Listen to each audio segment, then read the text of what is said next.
Great. Well, hello everyone, and welcome to another episode of Presenting Our Presence. Presenting Our Presence is a podcast at the University of Alberta, co-hosted by myself and Dr. Florence Glanfield. And the whole aim and the purpose it is to amplify and to uplift and to highlight the so many diverse ways as Indigenous people and knowledge holders contribute and give life to the University of Alberta. So today we are so glad to have Dr. Dwayne Donald, who is coming back to join us as a co-host. Welcome, Tanche Dwayne, and our guest, pop guest today with Tracy Hillier. So glad that you're joining us and so looking forward to this conversation. So Dwayne, I'll pass it to you to introduce yourself in a way that's meaningful. The way that's meaningful to you. I'm saying totem tik, Iwamagantik. Just greeting you all, and hope you're all feeling good today out there, and greetings to you, Cindy and Tracy. And I'm happy to be part of this conversation today. And today, we're looking to honor the personhood and the work of Dr. Tracy Hillier, who I got a chance to know a little bit before this interview. And so Tracy, I just want to welcome you to this conversation and just give you a chance right now just to introduce yourself to our viewers in whatever way seems most suited for you today. Okay, great. Thanks, Cindy, for organizing this. And in preparation for this, as Dwayne said, we went for several walks, and it was just had some amazing conversations, which I really appreciated. I'm Tracy Hillier. I grew up in Western Newfoundland in Stephenville in traditional Qalipu territory. So a little bit of a fish out of water out here on the West Coast, making my way across the country in the military for 27 years. So I've been here in Edmonton in this territory since 1999, actually. Still doesn't quite feel like home. Just in doing any work with Indigenous communities, I'm always reminded that reminding myself that I too am a visitor here and don't have that rich history of connections as many of my colleagues do, but grateful for the people that I have met and who brought me into their homes and lives. So I grew up there, went to university at St. Francis Xavier, and then I did some nursing training, went to McMaster, did medicine, and family medicine, eventually came here and did radiology, and then enjoyed clinical work and my work in the military, but really wanted to find a way to make a difference, as we all do, and kind of went into medical education and medical education leadership, and was really fortunate to have an opportunity to kind of bring a different perspective to health and education and needs of communities that we serve that often didn't have a voice at the table. And I think it was pretty amazing to find myself at that level of leadership and be able to make changes, to look at admissions and what do we do to decrease diversity, and stop doing those things that decrease diversity and start doing some things that will increase diversity, and barriers to admission, particularly for Indigenous students. And I think to be in a position to make financial decisions and to put money towards Indigenous initiatives and Indigenous scholarships.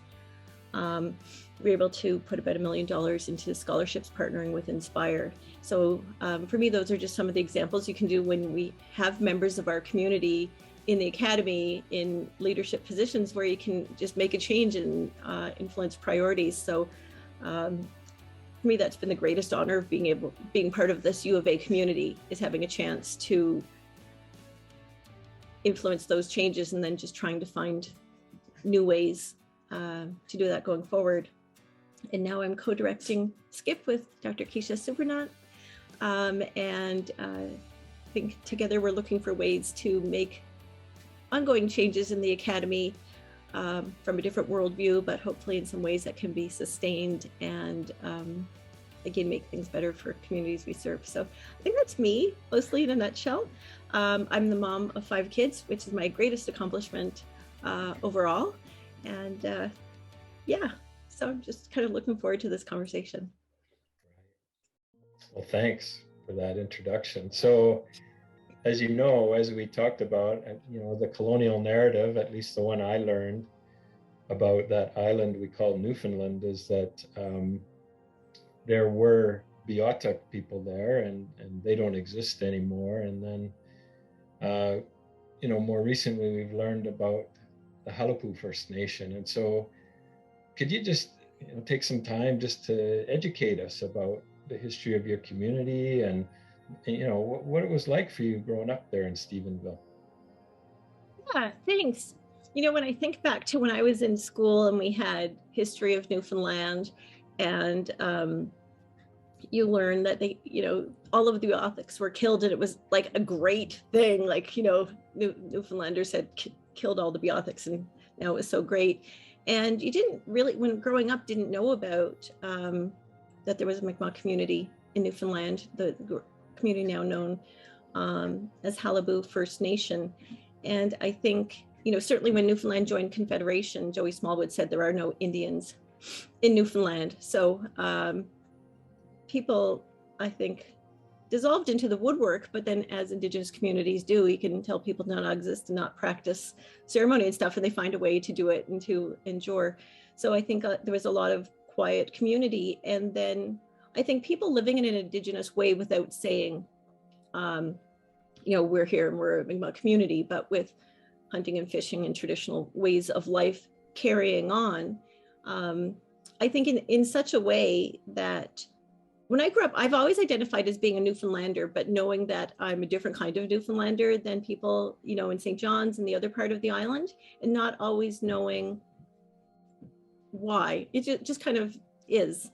But I think what that reflects is the history and tradition of Mi'kmaq people, Qalipu people on Western Newfoundland, and it's a different mindset and I think way of looking at the world. But it's funny when you grow up and that's just kind of the water you're in, you're fish swimming in that water, that's the only water and you just think that's how things are.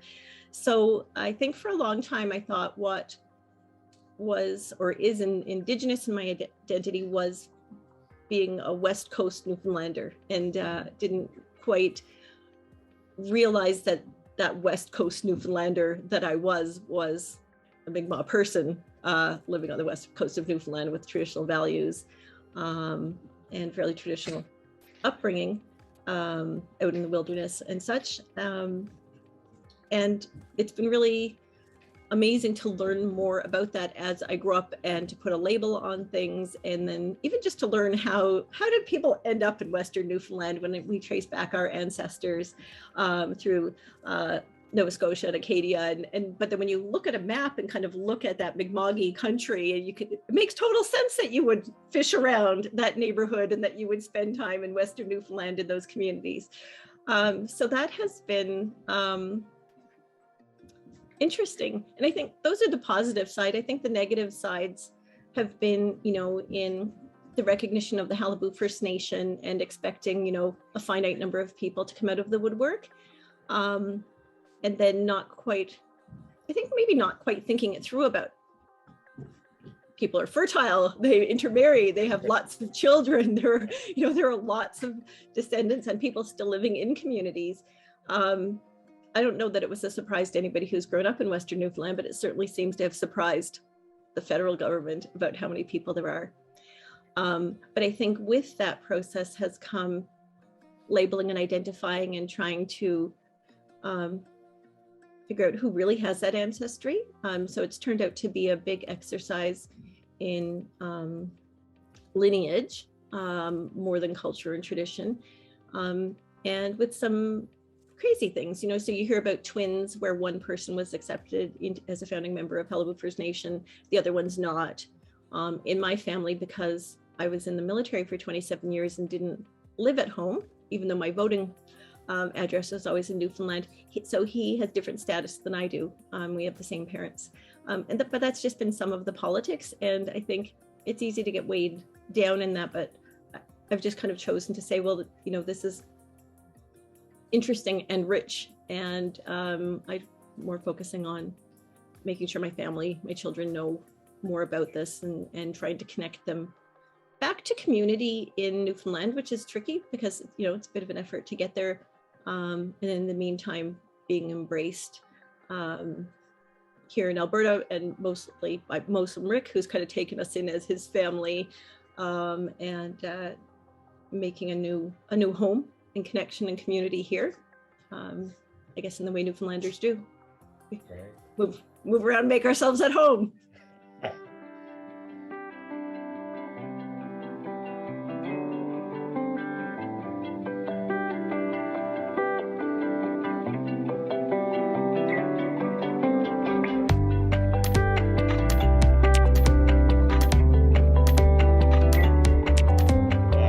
Cindy, I'll get you to maybe join us here, but I just wanted to say, Tracy, that as you were speaking just about that whole context and how you were raised, I was sort of reflecting on, my own upbringing and, coming as a Pawpawshe's descendant, kind of in a similar way, not really fitting into the categories that exist, and just learning from, our late dad just about, what he thought about all that. And I was remembering one time I had the chance to listen to the beautiful elder Maria Campbell, who she was talking about,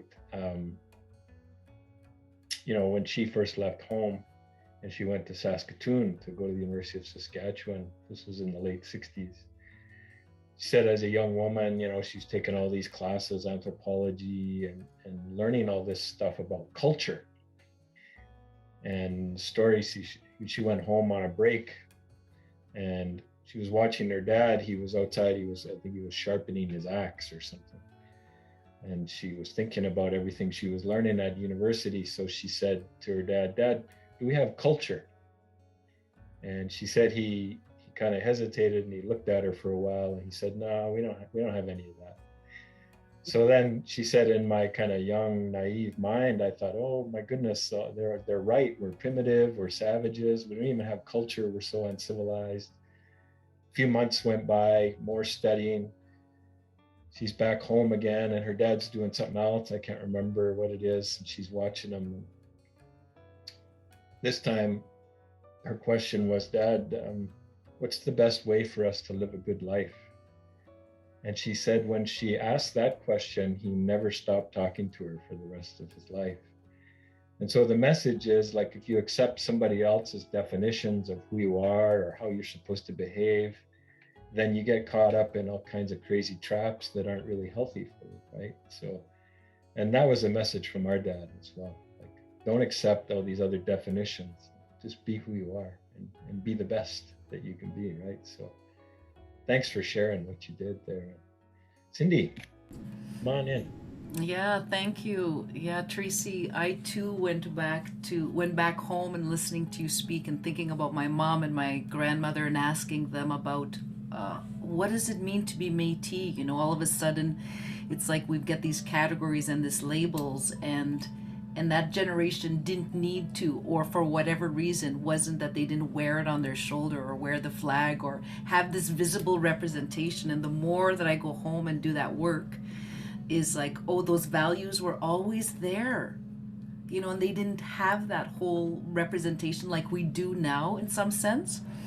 And Dwayne, I also was reflecting on Maria Campbell's teaching, because I remember her hearing that conversation with her, and I'm going home and I asked my dad a question about culture, and I hadn't heard her speak about that. And then I went to Maria and I said, I'd asked Dad a question, and he says, well, we didn't know any better. And I was so upset with my question, because I was unknowingly creating a shame of how we grew up with the way that I asked. And then she said, why don't you ask him, where did you get the water growing? Well, and then he didn't stop talking, and then he'd call and say, oh, another story I want to tell you, And so it was so interesting, that moment and that teaching about how I inquire and how to inquire that lifts up what's always there, and then how the power of how questions can shut down as well.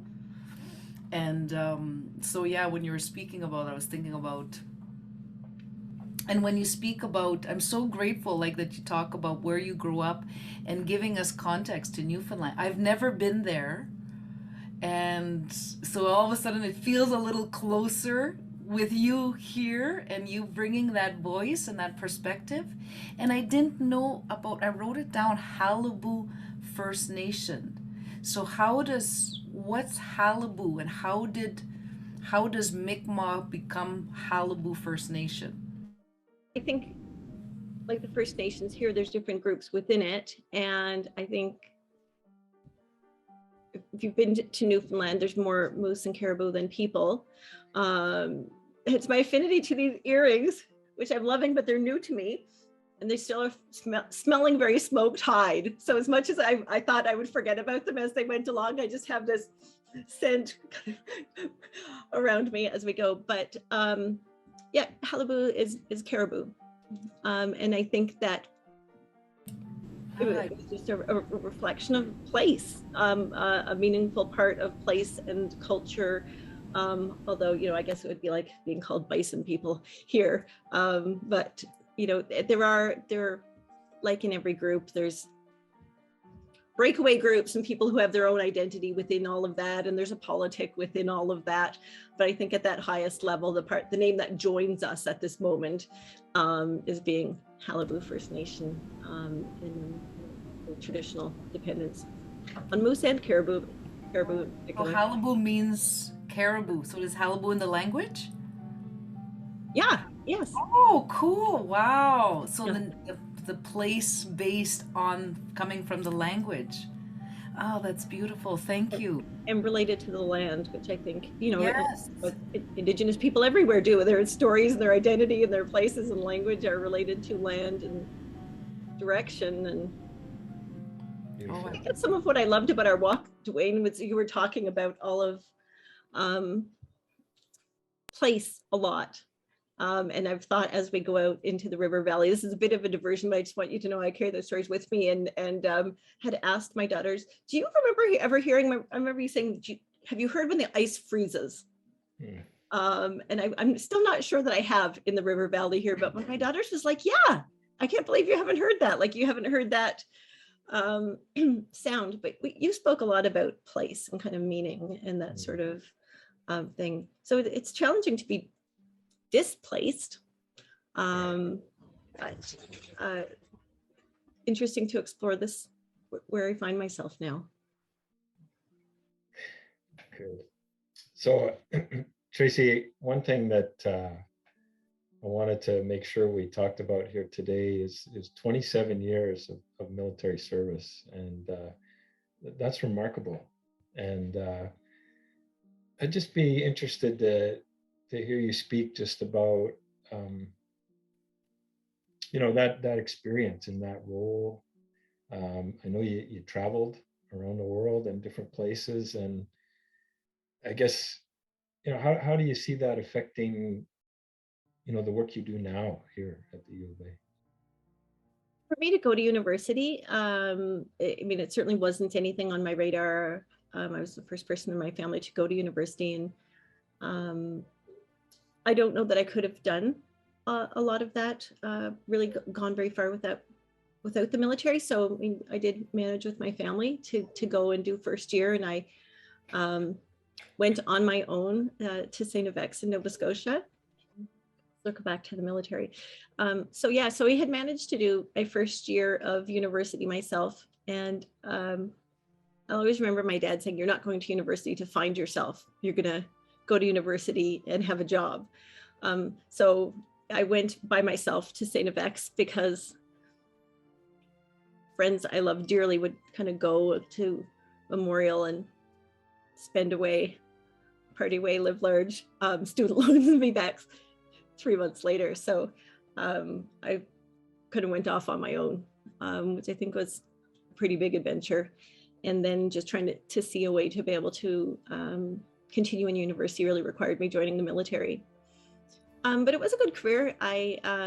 So my job where I wasn't finding myself, because how do you have a guaranteed job coming out of an undergraduate even then? So I went into nursing, and I did that in the military, and worked in Halifax and did some summer camps, looking after cadets and different things around Nova Scotia and other places. And then was in Petawawa with the military and had worked with some physicians who were really encouraging of me. And they suggested, maybe I should think about going to medical school, which I think, never would have been on my horizon at all. And so I did. I went to McMaster. I was super fortunate to get in as an out-of-province student there, and did family medicine, and then kind of was encouraged to do some specialty training and became a radiologist. And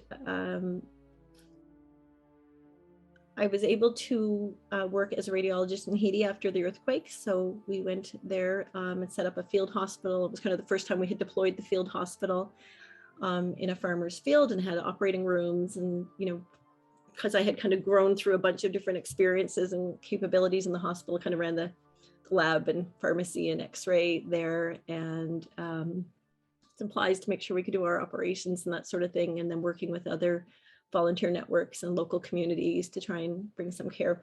That was a pretty unique experience to go there, to be sleeping with somebody else in a little pup tent, literally, for 2 months while the earth is rumbling beneath us with no experience with earthquakes. It was fascinating, but just, I think, amazing to go and be with people working on a common purpose. And I think that growing up, families, communities were working more towards a common purpose. And that's one thing I have to say I'm missing a little bit since I left the military and left home, is just people really pulling in the same direction, working on the same project with kind of the same values.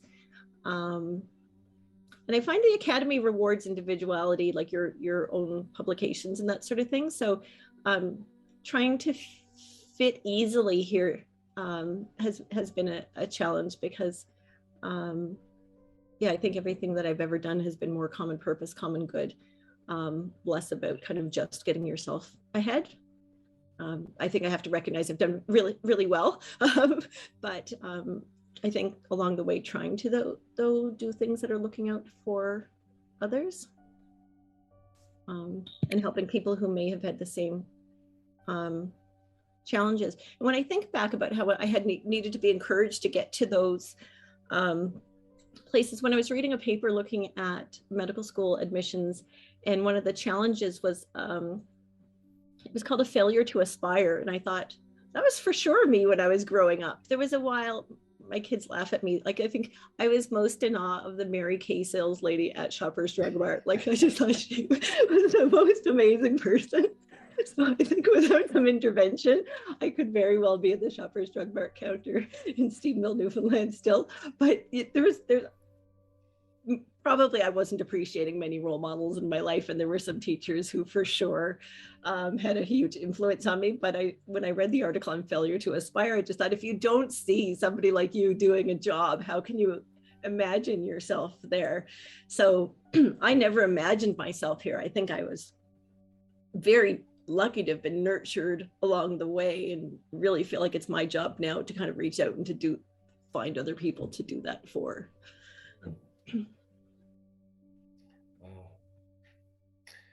Wow.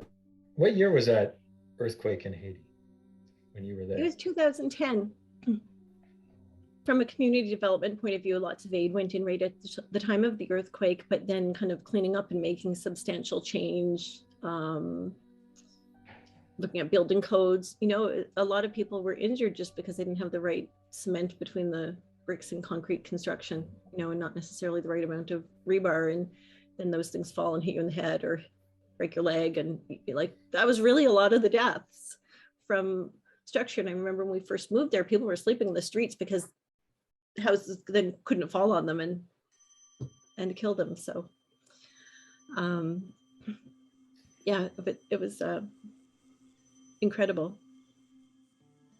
I would say, like, I'm just sitting here thinking, about my career and sort of all the different things that have gone into, getting me to be the person I am now. And, that's incredible that you've done all those things. And so now you're associate dean, right? In the Faculty of Medicine. Is that right? I was associate dean for the medical school.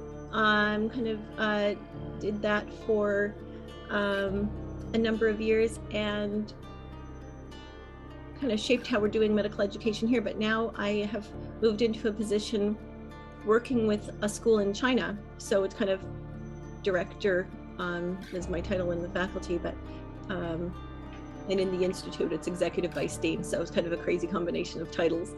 But it's bringing our curriculum or a version of it to a school in China. And it has been really fascinating to look at decolonization literature in medical education and applying it to that context. And so I'm loving that part of this work, like being thoughtful about what are we centering in our education, and looking at, we're going to export this to another place, but what is the incidence of disease there? But like, we need to be careful of cultural considerations and all of that sort of thing. And my goal with this is not necessarily, I'm very happy to improve medical education for China, but I want to take these learnings and do something for medical education for Indigenous people, Indigenous students in Canada, to figure out how do we take what we have. It's at least a 180 that needs to happen. Look at disease incidents, who are the people that we're putting in, what are the culturally appropriate ways of doing that. And I think, it's in some ways unfortunate that we need to do that with a school in China, but I think the medical schools in Canada are so busy just moving forward, trying to make doctors. Nobody really has the chance to make a wholesale stop, and say, what are we doing and how could we do this differently? And I think this project and the funding comes with us has given us the bandwidth to look at every decision and say, how does this advantage or disadvantage students? And so I'm hoping with the work that we have, that we can publish around and put some new ideas out around learners and decolonizing education, and hopefully some of the points will move up and down, the education continuum. How would you explain that? It's so interesting. Why are people in China interested in that kind of an approach? Like, how did that come to be? I think, our medical school had a very good reputation, and so we have a good partner school with a history of quality medical education there. And I think maybe on their side of things, they wanted to be associated with a reputable Canadian university. And I think this could have just been an export of our product, and that would have been okay. It would have brought money into the university. But I think, again, having that different perspective on things, I'm making this into an opportunity to decolonize. I'm making a lot of extra work for myself and my team. I think it was intended to be a rollover, but it didn't seem right. And it just seems like an opportunity with money and space and time and resources to step back and say, what's wrong with what we're doing? And for some people, it's easier to understand how we can't just roll out what we're doing in China, that they seem different enough. Principles are the same about if we're going to roll this out for Indigenous students in Indigenous communities. But I don't know, the Academy seems to get its brain around the China version of that. But the principles, I think, are the same. And so it just, I think having conversations every day around why do we do it this way? Why do we pass people this way? Why do we make decisions in this way? What are some other ways of learning and assessing? And some of the ways that turn out to just be really good from an education point of view actually have origins in Indigenous approaches, talking like circles, like that sort of, like there's just some really quality educational approaches that come from our traditions. So that has been interesting to bring in, and I can move it in sometimes under different labels, but you can't take away from what it is. And I'm hoping to show that we can be successful and teach people to the same standard using a different approach. And we'll see. We've got students in the second year of that. It's a 5-year program. And so their first 2 years have been mostly in China on a variation of their traditional curriculum, which we've moved into a little bit. Now they're going to move into what would have been 2 years of our curriculum, where they have a little bit, but we're working with their faculty and have spent, a lot of time on faculty development and talking, listening a lot more than talking, and trying to make something that fits for them. And I don't know, I think they're relieved that we're not just kind of coming in and saying we know better than you and just kind of like, there's our product, there's our curriculum, it's our way or the highway. I don't know that they expected that we would be like, well, let's do this together. What makes sense? So I'm thinking, Cindy and I both work in faculties of education, and there are some academic contexts where decolonizing, we're sort of getting used to it being part of the conversation now, and I may be wrong, but most of us don't think of medical school as a place that where decolonization is happening. So what would you say, like, what's unique about the challenges that you face in trying to decolonize medical school education, the curriculum? Wow, it's like the epicenter of brainwashing around the Eurocentric approach and its tradition, and the tradition is kind of valued and almost taken on. Sometimes it feels like it's a deity, like the way this is how we do things. But when I looked into this literature, there's been a lot of talk in England, particularly there's a lot of publications about decolonizing medical education there with like really great ideas. And that's not where I expected to find that literature, but it's not new there to have these conversations. And so looking at things from a Western lens, looking at assessment and principles with an Indigenous worldview, I think I started on it that way. And then when I look out to the rest of the world and see what other people are saying, it kind of fits in. And sometimes it's just given me better language to explain what we're doing in education terms, in academic terms. But for me personally, it's felt kind of organic of trying to find my own way until I realized that there were other people out there doing it. Some of it was, for me, learning the language around the difference between indigenizing and decolonizing. And so, in the medical school here, part of indigenizing our environment was bringing in lots of great artwork, just making it look like a place that's familiar and where students would belong. Bringing in an elder and having an elder in residence who's there all the time in the classroom, available to people, but then also putting that elder on decision-making committees. So it wasn't like a token elder on a shelf sort of thing. He was around really challenging our thinking. So I think that was kind of a bit of the journey towards this. And so then when we finished tweaking, it's all baby steps. The physical learning environment, then it was, starting to look at how we do things.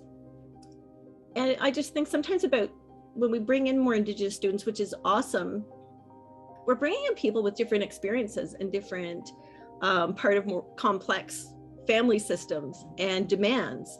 And, things like that are centered above everything else, like be there right at 8. Well, okay, sometimes that doesn't work. Or sometimes there's really dramatic family circumstances where things are happening from a health point of view or a mental health point of view in people's lives. And students aren't going to choose their academics in their exam tomorrow over a mental health crisis and a family member. So for us to just kind of be able to say, well, we've got more students, we've got more challenges. Why is it that you could only write that test on Friday? Why is failure the only mark option for this student? Does it matter? Can we give them a chance to catch up and do it again later? So I just think there were all these rigid ways of doing things and thinking, and we just needed to say, why? Is it not enough that this is where we're trying to get to? And can the path be a little bit different? And does that matter as long as the student gets there at the end? Mm-hmm. That is kind of pushing uphill when you have programs and policies and everything and you value policies and rules, and you talk about fairness in terms of equivalence, without kind of thinking of or meritocracy. What do we merit? What do we count? What do we value when we're choosing for admissions? What are the things? Is it all marks?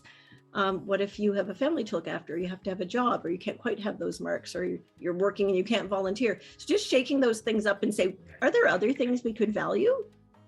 Skills that people come in with, like interpersonal competencies, and just other things that we could do. So I think it's just been shaking those things up. So I think just the fact of looking at marks aren't the most important things in the world is an anti-colonial approach, right? Who decided that was the only thing that matters? With regards to teacher education and the work that I do, whenever I guess I've been asked, it was said publicly a few times that there will be no cultural change without structural change.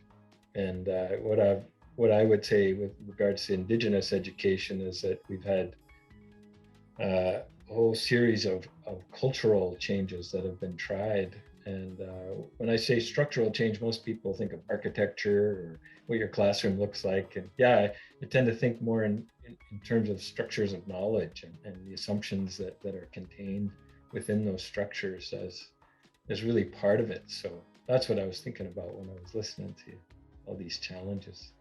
Cindy, you must have something you want to say.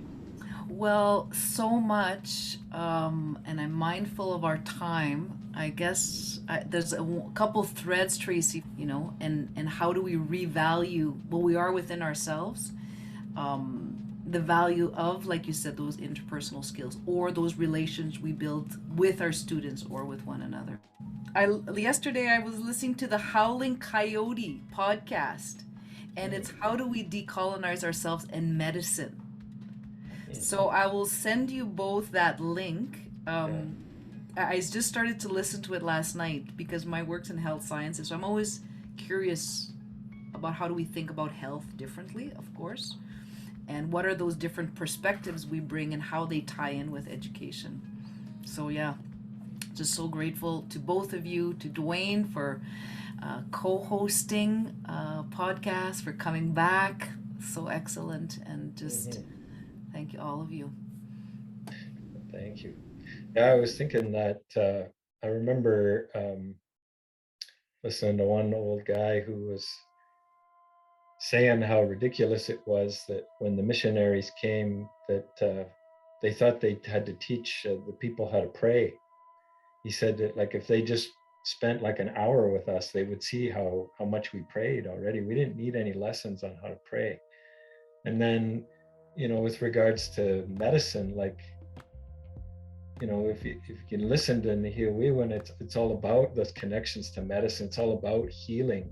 It's constantly reminding you of balance and all those things. And so, yeah, those connections are already there. We just have to be willing to see them in the different ways that, people understand them.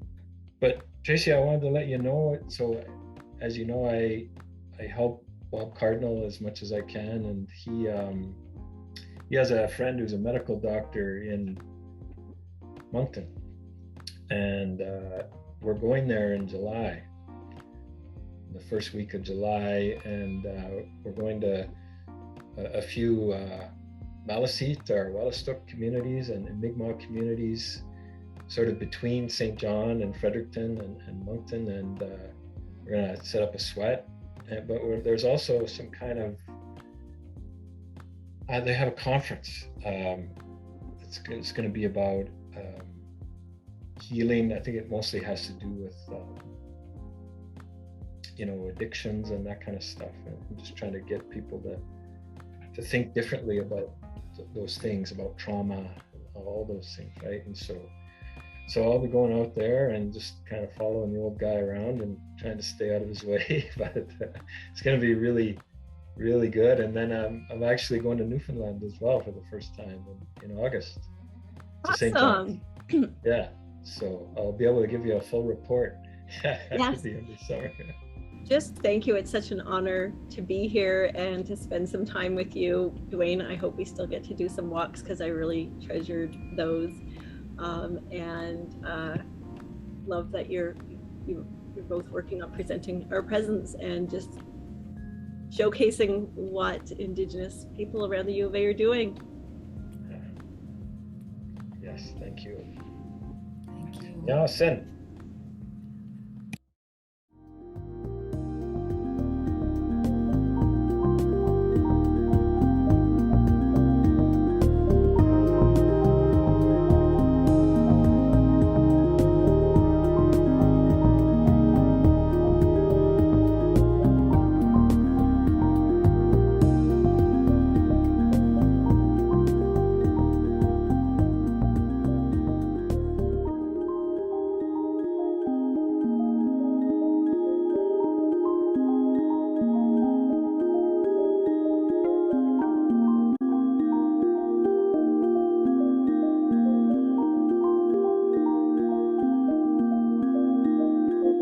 Just 1 second, sorry.